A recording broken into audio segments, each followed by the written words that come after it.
दोस्तों, स्क्रीन के ऊपर जो वीडियो क्लिप आप लोग देख रहे हैं, ये वीडियो गाजा पट्टी से सामने आ रहा है, जहां पर इजरायली बंधक जो हमास के कब्जे में है, उनकी फैमिली के ये लोग हैं और ये लोग नेतन्याहू के मुंह पर जोरदार तमाचा मारते हुए अपने घर के लोगों को, यानी उन बंधकों को छुड़ाने के लिए खुद गाजा पट्टी में प्रवेश करने की कोशिश कर रहे हैं, जिनको इजराइल की सेना अभी तक नहीं छुड़ा पाई है। पूरा वीडियो आगे हम आपको दिखाएंगे, साथ ही साथ कई और अहम खबरें जो कि गाजा और इजराइल के अंदर जो मुकाबला चल रहा है उससे जुड़ी हुई सामने आ रही है, आपको बताने वाले हैं। दूसरा जो अपडेट सामने आ रहा है, ये अपडेट जो है फलस्तीन के वेस्ट बैंक से है, जहां पर इजराइल की सेना की क्रूरता लगातार देखने को मिल रही है। 12 से ज्यादा और बेकसूर फलस्तीनियों को इजराइल की सेना ने थोड़ी देर पहले की खबर है फिर खत्म कर दिया है। आगे इसका भी हम आपको वीडियो तस्वीरें दिखाएंगे। तीसरी बड़ी खबर आ रही है दोस्तों, लाल सागर में हूतियों ने इजरायली चमचे देशों के ऊपर फिर एक बार कार्रवाई की है। यूरोप के एक और जहाज को हूतियों ने फोड़ा है, किस तरीके से इसकी भी तस्वीर दिखाएंगे। साथ ही साथ दोस्तों एक और बड़ी खबर आ रही है, स्पेन के प्रधानमंत्री पेड्रो सांचेज जो है उनकी तरफ से एक बड़ा बयान आया है गाजा के समर्थन में। क्या इन्होंने बयान दिया है ये भी आपको बताएंगे। उससे पहले छोटी सी रिक्वेस्ट आपसे करेंगे, अगर ये वीडियो आपको पसंद आए तो इसको लाइक जरूर कर लीजिए दोस्तों। चैनल पर अगर आपने तो सब्सक्राइब करने के बाद बेल आइकन को प्रेस करना ना भूलें। बात करेंगे पहली खबर की। सबसे पहले स्क्रीन के ऊपर मैं आप लोगों को एक वीडियो दिखाना चाहता हूं, जो कि हमास के चंगुल में जो इजरायली बंधक है उनकी फैमिली वालों का वीडियो है, जो कि नेतन्याहू के मुंह पर थूकते हुए किस तरीके से गाजा पट्टी में घुसने की कोशिश कर रहे हैं। इनका कहना है कि नेतन्याहू ने अभी तक हमारे बंधकों को नहीं छुड़ा पाया और ना वो छुड़ाने की कोशिश कर रहा है, इसलिए वो खुद अब अपने आप जाकर के गाजा पट्टी से अपने लोगों को छुड़ाकर लाएंगे। पहले पूरा वीडियो देखिए, उसके बाद इसकी चर्चा करते हैं।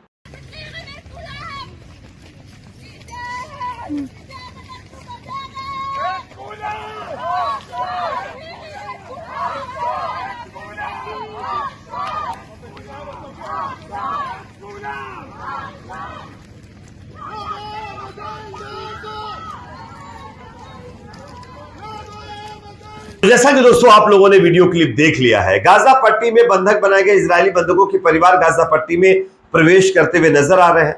अगर नेतन्याहू, यानी इनका कहना है कि अगर नेतन्याहू हमारे बच्चों को नहीं बचाते हैं तो हम खुद उनको बचाने के लिए जा रहे हैं। ये इजराइल और वहां के प्रधानमंत्री, वहां की सेना के लिए सबसे ज्यादा शेम की बात है, क्योंकि आप सब जानते होंगे 1 साल होने वाला है हमास के 18 से 20 हजार लड़ाकों से अब तक इजराइल की 6 लाख की तादाद वाली सेना अपने 120 बंधकों को नहीं छुड़ा पा रही है। हमास ने अपनी मर्जी से जितने छोड़े हैं वो तो छूट गए हैं, लेकिन इजराइल की सेना अपनी जो है ताकत के बल पर हमास के चुंगल से अपने बंधकों को नहीं छुड़ा पा रही है।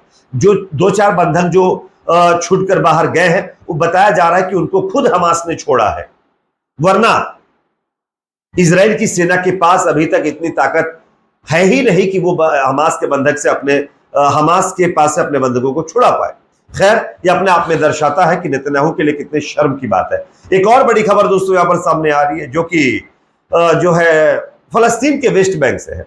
फलस्तीन के अंदर वेस्ट बैंक में जिस तरीके से इजरायली सेना लगातार आम नागरिकों को टारगेट कर रही है ना, ये अपने आप में बहुत ही ज्यादा दुखद है दोस्तों।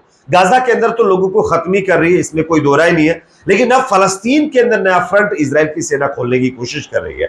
हर दिन फलस्तीन के वेस्ट बैंक, वो चाहे जेनिन इलाका हो या फिर दूसरे इलाके हो, वहां पर अलग अलग तरीके से कार्रवाई करके लोगों को खत्म करे। और अभी कुछ देर पहले की खबर सामने आ रही, मैं आपको स्क्रीन पर दिखा भी रहा हूं। ये आईडीएफ का कहना है कि वेस्ट बैंक ऑपरेशन में कम से कम 12 फलस्तीनी खत्म हो गए। हालांकि इजरायली सेना का कहना है कि ये बंदूकधारी थे, लेकिन किसी के पास बंदूक मिलती नहीं है। इजराइल की सेना करती क्या है, जब फलस्तीन के किसी शख्स को ये खत्म कर देते हैं, तब उसको या तो हमास से जुड़ा हुआ बता देते हैं या फिर उसको किसी और एंगल में फंसा करके खत्म कर देते हैं। इस तरीके की चीजें फिलहाल फलस्तीन के अंदर देखने को मिल रही है और यह सिलसिला लगातार बरकरार है। वैसे अमेरिका जैसा दोगला मुल्क अगर इजराइल को वेपन सैन्य सहायता ना दे तो शायद इन तमाम चीजों में कमी बेशी आ सकती है, लेकिन अमेरिका लगातार इजराइल को फलस्तीन के लिए भी हथियार सप्लाई कर रहा है, इसलिए इजराइल की सेना बेकसूरों को खत्म कर रही है। एक और अपडेट सामने आ रहा है दोस्तों, जो कि लाल सागर से है। लाल सागर में हूथियों ने एक बार फिर अमेरिका के चमचे देश यूरोप के कुछ और जहाजों को फोड़ने का सिलसिला जारी रखा है। मैं आपको स्क्रीन पर खबर दिखा रहा हूं, देख सकते हैं। यूरोपीय संघ के लाल सागर मिशन का कहना है कि अभी भी हूथियों द्वारा मारे गए टैंकर से कोई तेल रिसाव नहीं हो रहा है। यानी इस बात को तो यूरोप संघ के लाल सागर मिशन के जो लोग हैं उन्होंने एक्सेप्ट किया है कि लाल सागर के अंदर हूथियों ने यूरोप से जुड़े कई जहाजों को फोड़ा है।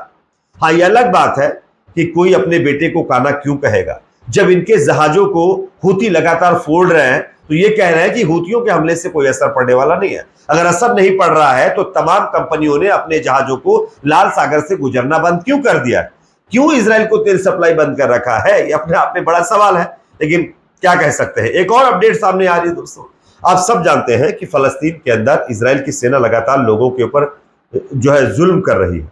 ये आप लोग अभी तक सुन रहे होंगे, लेकिन आज मैं इसका एक सबूत आपके सामने रखने वाला हूं। स्क्रीन के ऊपर जो तस्वीर मैं आपको दिखा रहा हूं, ये तस्वीर आप देखिए।